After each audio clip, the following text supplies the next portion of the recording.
This is the video review for Transformers Generations Thunderwing.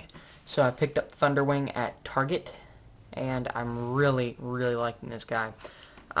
They did have Skullgrin and Cliffjumper, but I'm saving those. I'm saving to buy those for another day, so to speak. So Thunderwing, obviously, as you can see, is not a pretender anymore. He is a very cool jet that kind of resembles something that would be around from Generation 1, he's not his pretender, obviously, anymore.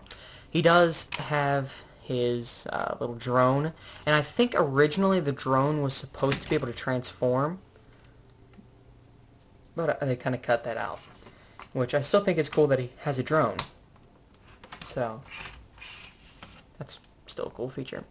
So as you can see, some very bland colors that I don't think mix very well in vehicle mode, but still.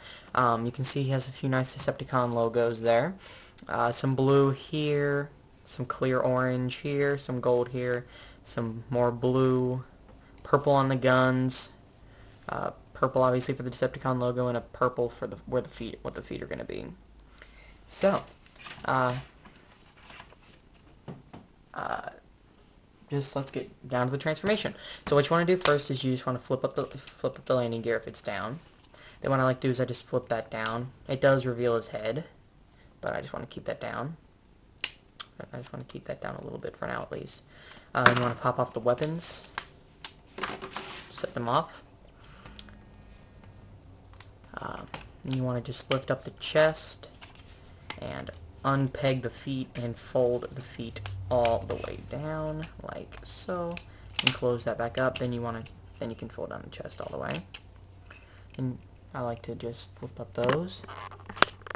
Now let's come up here. You unpeg this piece and just leave it up like this for a second. I'm gonna flip these down and fold these out. I'm gonna take this and just kind of smush it up here. And then unfold the feet. It does have the same kind of feet as Classic's Jetfire, but they are on a joint, so you can move the feet forward and back, and you can move them.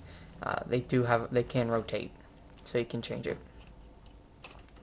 And I just like to keep the wings down, not all the way, but semi down.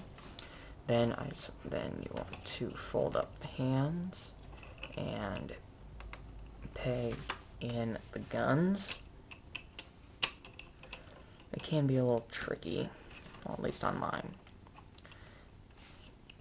And there you have Transformers Generations Thunderwing in his robot mode. Very nice robot mode. Very reminiscent of his G1 self. I was kind of disappointed he was never in the cartoon. Just the regular American cartoon. And I've never really gotten into the comic series, so I wasn't really this big fan of Thunderwing. Let's put it this way, I knew how expensive his toys could get, and I knew that he was a popular character and that he was almost invincible, and he had the Matrix and the comics, and that was it. And then he was this big hulking, almost like undefeatable machine, unkillable, unwoundable sort of thing. And that's pretty much all I knew. I did a little, when I first saw it was going to be released, I'm like, oh, cool. Let me, I don't know much about Thunderwing though, so I kind of looked him up. I'm really liking this figure. You can see he does still look like he's a very tough dude.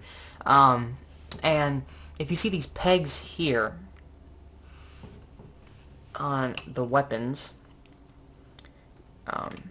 you can in fact merge the weapons.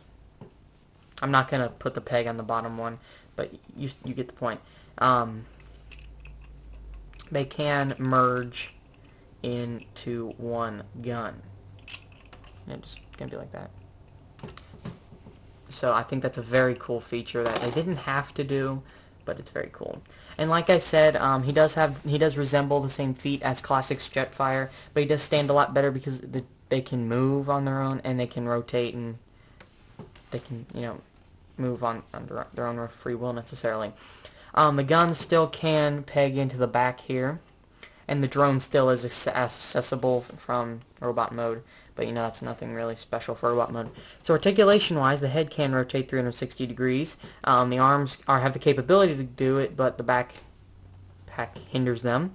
No waist articulation due to the fact the legs fold up into the chest, so there's no real room for waist articulation.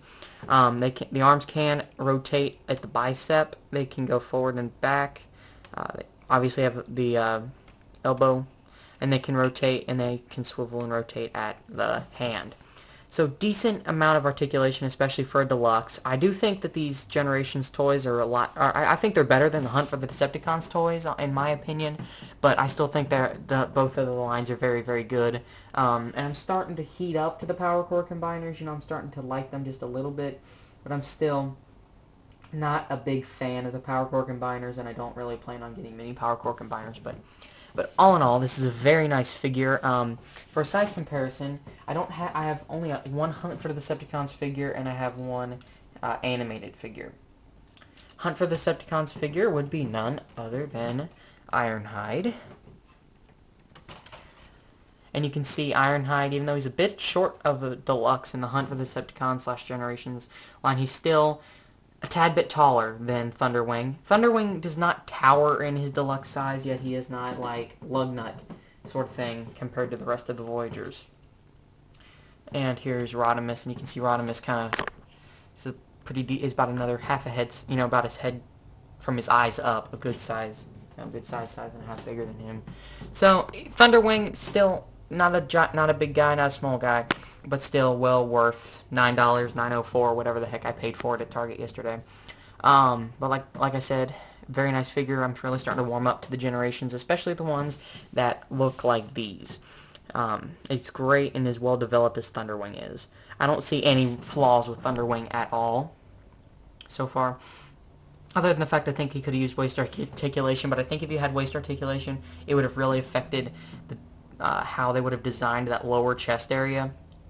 So, I understand. He does have very good orange light piping at that. I can't get a good close-up because my camera, and that's about as, I'll get as close as I can. But, as you can see, it looks like paint at this point because I don't have direct light on it, but it is a very, very good light piping. As you can see, let me close it. See? But like I said, you just look at the details of this figure. Especially the chest and the waist. That's my favorite part. So all in all, very cool figure. Very worth $10 to $15, whatever you're going to pay for it, depending on if you get it at Target, Walmart, wherever you get it across this world. So worth it? Yes. So there you have it. Generations Thunderwing.